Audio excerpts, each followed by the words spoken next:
Meus queridos alunos da EJA, sejam bem-vindos em mais uma aula de Ciências da Natureza. Nessa nossa aula, nós iremos fazer uma revisão bimestral, tá certo? E essa revisão parte 2, tá certo? Na semana passada, nós aprendemos, nós pudemos revisar a revisão parte 1, E nessa aula, nós iremos revisar alguns conteúdos, tá certo? Que fazem parte da revisão de número 2. E quais seriam esses objetos do conhecimento dessa nossa segunda revisão? A biotecnologia, tá certo? Que foi um dos temas de uma de nossas aulas. Instrumentos tecnológicos como facilitadores do conhecimento científico, que também foi uma das temáticas da nossa aula nesse bimestre. E o letramento científico, E dentro dessa perspectiva de letramento científico, a utilização de plantas medicinais, tá certo? Portanto, essas três temáticas aí foram estudadas ao longo desse nosso bimestre e nós iremos, nessa nossa segunda parte da revisão, estar resgatando alguns conceitos que nós aprendemos nessas aulas, tá certo? Vamos lá. Primeiro, começar falando sobre a biotecnologia, tá certo? A biotecnologia, ela vai significar qualquer aplicação tecnológica que utilize sistemas biológicos. Ou seja, observe, a gente está falando de tecnologia e está falando de sistema biológico. Ou seja, a gente está unindo a biologia com a tecnologia, formando o que nós chamamos de biotecnologia, tá certo? Onde vai estar sendo utilizado organismos vivos ou seus derivados para fabricar ou modificar produtos ou processos para utilização específica. Essa daí é a definição que foi proposta pela ONU, tá certo? Que é a Organização das Nações Unidas, nessa Convenção de Biodiversidade que aconteceu no ano de 1992, tá certo? Portanto, essa é a definição que foi proposta pela ONU de biotecnologia, que é associar a biologia com a tecnologia dentro dos processos de produção de produtos, dos mais variados tipos de produtos que são consumidos pelos seres humanos, tá certo? Por incrível que pareça, ela já é utilizada há muito tempo pela humanidade, Lá no Egito Antigo, há 2000 anos antes de Cristo, os humanos usavam a fermentação para a produção de cerveja e pão, e posteriormente queijos e vinhos. É claro que não chamavam assim naquela época, mas eles estavam fazendo uso da biotecnologia, Então, observem que há muito e muito tempo atrás a biotecnologia já era utilizada, Só que não existia ainda naquele tempo esse termo técnico, chamado de biotecnologia. Mas as pessoas, quando realizavam esse processo de fermentação, no processo de produção de cerveja, no processo de produção de pão, queijos e vinhos, já utilizavam-se da biotecnologia dentro do processo produtivo desses materiais aí que são consumidos até nos dias de hoje pelas populações, tá certo? Desenvolvimento da biotecnologia. E quando é que a biotecnologia, professor, começou a se desenvolver de fato, e receber esse nome, chamado de biotecnologia? Esse ano de 1953 é um ano muito importante, Porque foi em 1953 que foi descoberta a estrutura do DNA, tá certo? O DNA, que é o material genético de todo ser vivo, tá certo? Então, antes de 1953, ainda era muito obscuro, ainda não se tinha um entendimento de como era a estrutura do material genético, a estrutura do DNA, tá certo? E a partir desse ano de 1953 foi elucidada a estrutura do DNA, tá certo? E ao entendermos como funciona, como ocorre a estrutura da molécula do DNA, a gente pode então também passar a entender como é que vai ocorrer a replicação, como é que vai ocorrer uma cópia desse material genético, tá certo? Desse DNA, Porque como nós sabemos, o DNA, ele vai reger todas as reações, tudo que acontece no nosso organismo, o DNA vai estar envolvido nesses processos. E daí, a partir desse conhecimento, né, a partir do ano de 1953, as aplicações da biotecnologia elas vão estar bem mais associadas e vão envolver o desenvolvimento de vacinas, terapia gênica e celular, as células-troncos embrionárias e biofármacos, né? Observem que depois que a gente conseguiu elucidar a estrutura do DNA e entender como ocorre o processo de replicação do material genético, a biotecnologia começou a se desenvolver e então passou a ser utilizada em todas essas aplicações aí, certo? Desde o processo de produção de vacinas, né, como a gente vive no momento atual, esse processo de produção da vacina contra o coronavírus, né, é graças ao desenvolvimento da biotecnologia, tá certo? Outra questão extremamente importante que vai estar associado com o processo biotecnológico, né, são os transgênicos, tá certo?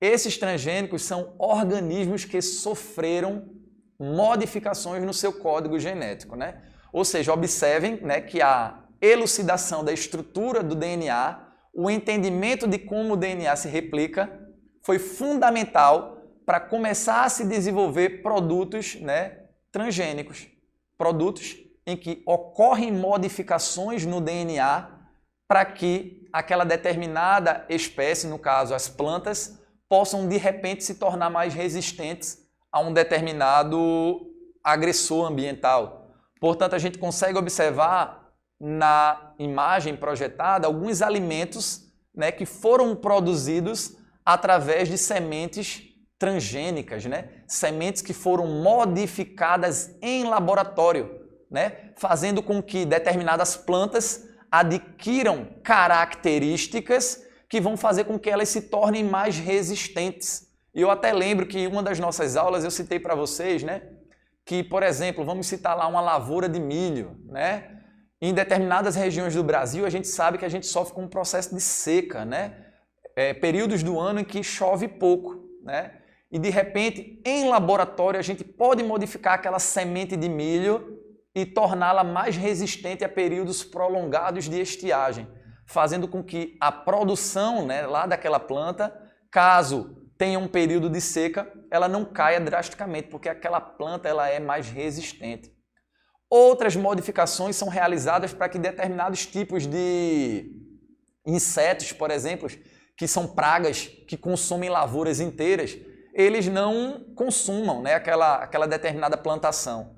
Portanto, observem como a biotecnologia é extremamente importante dentro do processo produtivo de alimentos, né, que alimentam aí boa parte da população do nosso planeta. Outra questão que nós vamos revisar está associada com a tecnologia, né? A gente acabou de falar de biotecnologia, quando a gente associa, né, os processos biológicos com os processos tecnológicos. E agora a gente vai observar como a tecnologia vai facilitar, né, o processo de construção e de busca do conhecimento, né?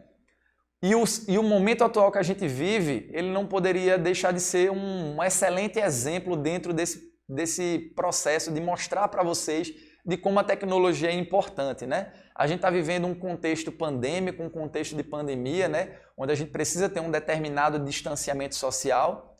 E a tecnologia ela possibilita com que nós nos aproximemos, não é isso? Mesmo que você lá do outro lado da telinha e eu aqui no estúdio, a gente acaba se aproximando, a gente acaba tendo essa troca de ideias, de conhecimento, tá certo? E isso graças a todos os equipamentos tecnológicos que estão aqui no meu entorno. Isso graças à televisão aí ligada em casa. Isso graças à internet, né, que você consegue conectar no smartphone, no celular ou no computador que você tem em casa e que você consegue acompanhar a sua aula remota com o seu professor. Então observem como a tecnologia ela facilita nesse processo de busca e de construção desse conhecimento, tá certo? E os dias que nós vivemos são os melhores exemplos, né, dentro desse processo. A tecnologia mudou a forma como produzimos, consumimos, interagimos e exercemos a nossa cidadania, né? Ou seja, a tecnologia ela vai ser utilizada dentro dos processos produtivos, né? A gente vê que hoje em dia as indústrias possuem aquelas máquinas altamente tecnológicas, né? Que precisam ser manuseadas por um ser humano, tá certo? Mas que realizam coisas que algumas décadas atrás a gente jamais imaginaria. A forma como consumimos, hoje em dia a gente com um clique, a gente entra lá na internet, a gente entra numa loja virtual, a gente faz uma compra e a gente recebe aquela compra lá na nossa casa, sem nem sair de casa, a gente compra os mais variados tipos de produtos. Então observe como a tecnologia mudou a forma como a gente consome, né? Os mais variados tipos de produtos. Mudou a forma como a gente interage, né? Hoje em dia, através das mídias sociais, das redes sociais, a gente interage com pessoas que estão do outro lado do mundo, tá certo? Então a tecnologia acaba nos aproximando de certa forma. E também a forma como nós exercemos a nossa cidadania, né? Lembrando que o nosso voto, né, a forma como a gente exerce a cidadania através do voto, é através de um equipamento tecnológico, né? A nossa urna eletrônica, tá certo? Então observem que a tecnologia ela vai estar associada aos mais variados tipos de momentos na nossa vida cotidiana, tá certo? A tecnologia mudou a forma de aprender e de ensinar.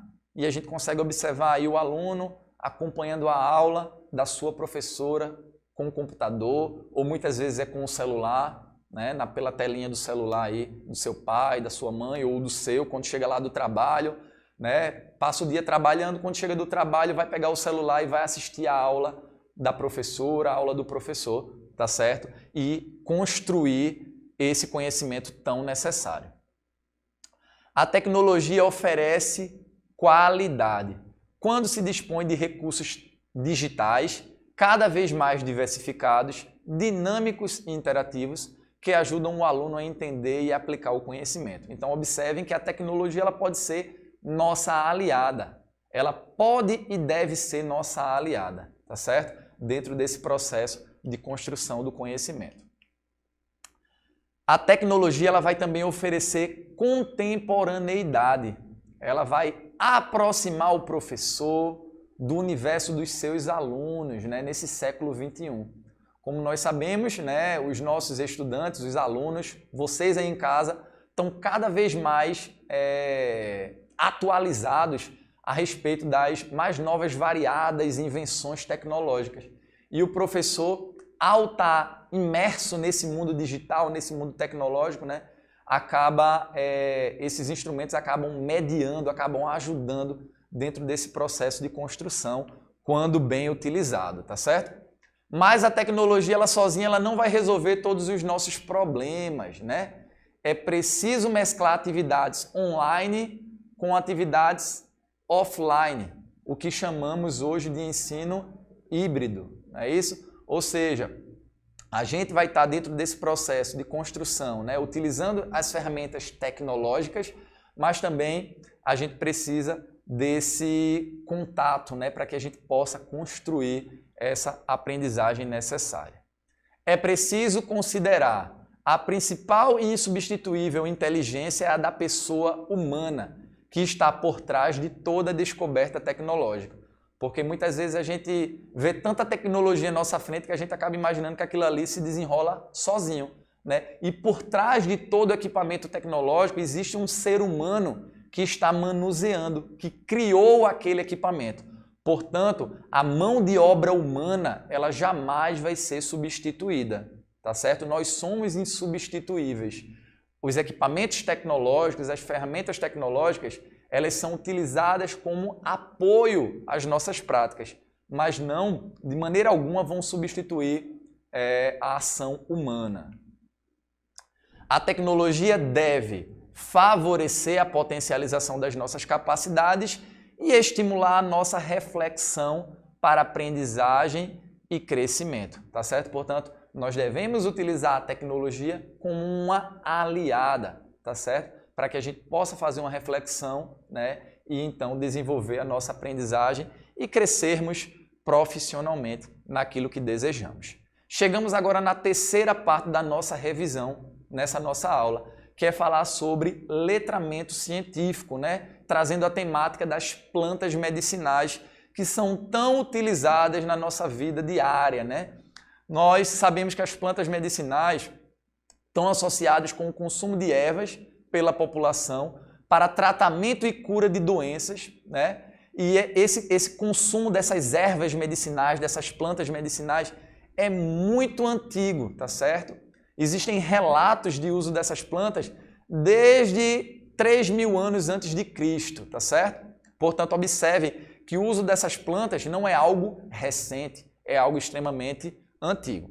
A utilização de plantas pela população brasileira, ela nasce da incorporação da cultura europeia, africana e indígena, né? Como nós sabemos, a nossa população, a população brasileira, é uma população fruto de uma miscigenação de várias culturas, de vários povos, os povos europeus, os africanos e a população indígena, né? Que era aquela população nativa aqui no Brasil, tá certo? E todos esses povos aí contribuíram com os conhecimentos que a nossa população brasileira possui nos dias atuais a respeito das plantas medicinais, tá certo? Nos dias atuais há um aumento, certo, no consumo dessas plantas medicinais. E esse aumento ele está associado, primeiro, com um alto custo dos medicamentos tradicionais, com aqueles medicamentos que a gente encontra na farmácia, tá certo? Esse alto custo desses medicamentos faz com que as populações, as pessoas, procurem vias alternativas, né, para sanar determinados problemas de saúde, né? Então, recorrem às plantas medicinais. Outra questão que tem feito com que haja um aumento no consumo de plantas medicinais é o difícil acesso à assistência básica, né? Ou seja, as longas filas nos postos de saúde para conseguir uma determinada medicação faz com que as pessoas acabem utilizando, né, cada vez mais essas plantas medicinais para sanar um eventual problema de saúde que venha a ter. E outro motivo também é pela preferência por produtos naturais, né? Muitas vezes as pessoas querem utilizar de produtos, de medicações, a mais natural possível, não querem utilizar medicamentos que foram modificados em laboratório, que passaram por todo um processo de transformação e querem utilizar um produto mais natural, né?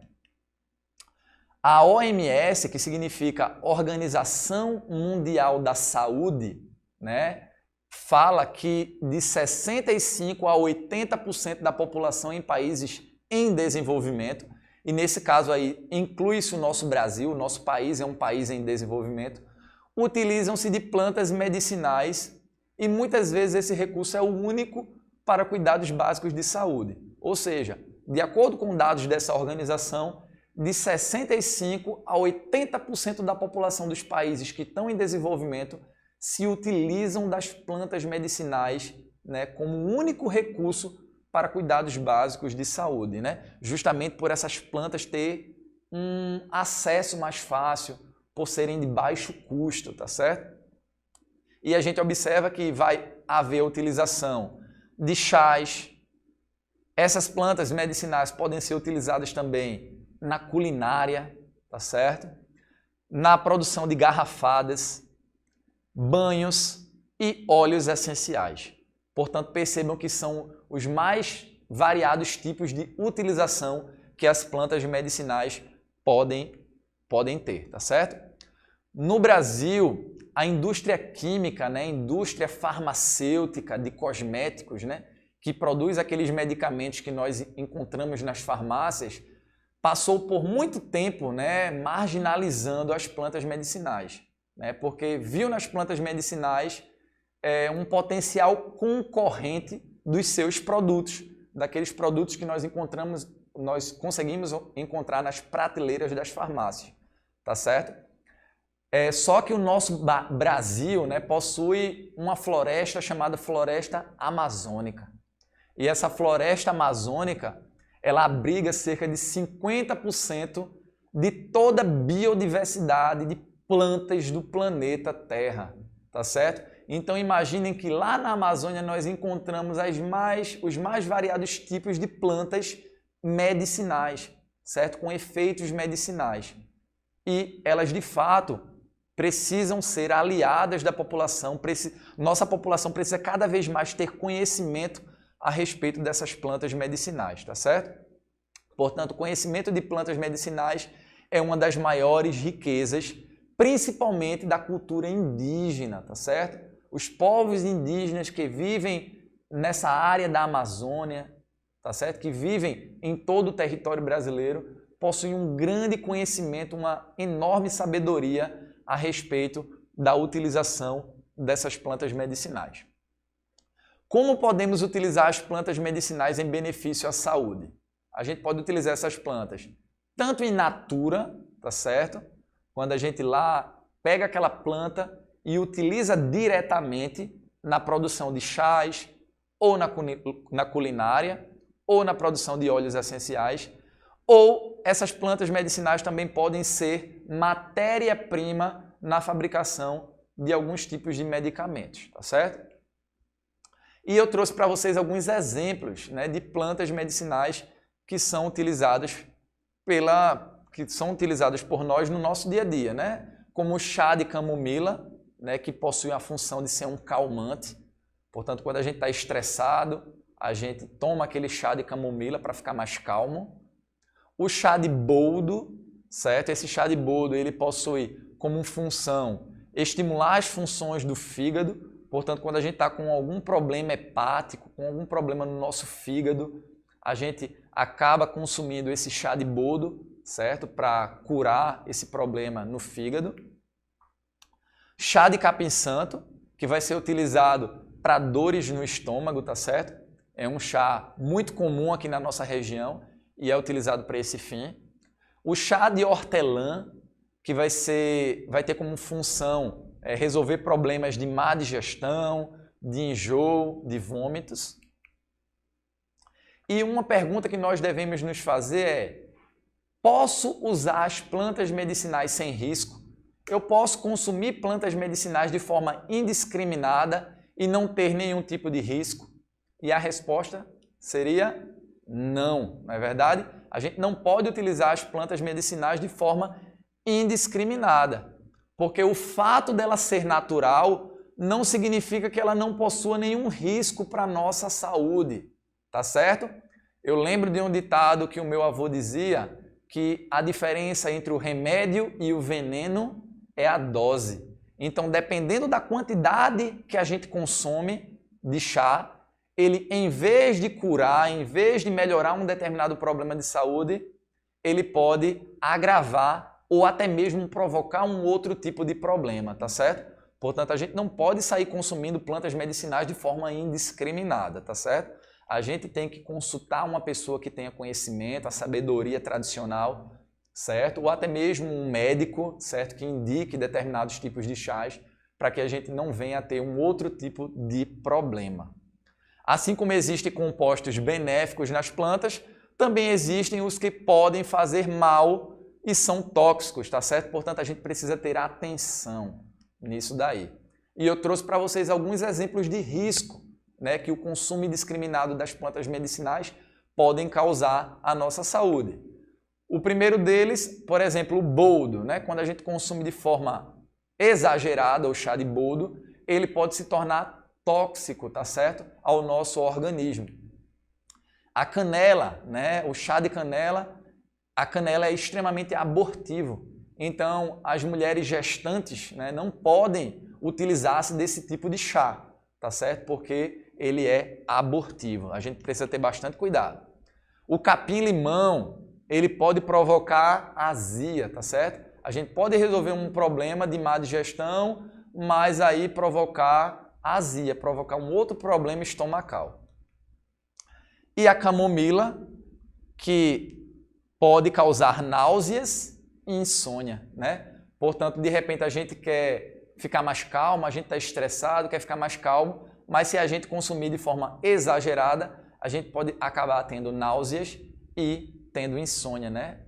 Ou seja, observe que a gente de fato precisa ter bastante cuidado quando a gente utilizasse dessas plantas medicinais, tá certo? Eu espero que vocês tenham gostado dessa nossa segunda revisão a respeito de todos os conteúdos que nós viemos trabalhando ao longo das últimas semanas. Fiquem com Deus, bons estudos e até a nossa próxima aula.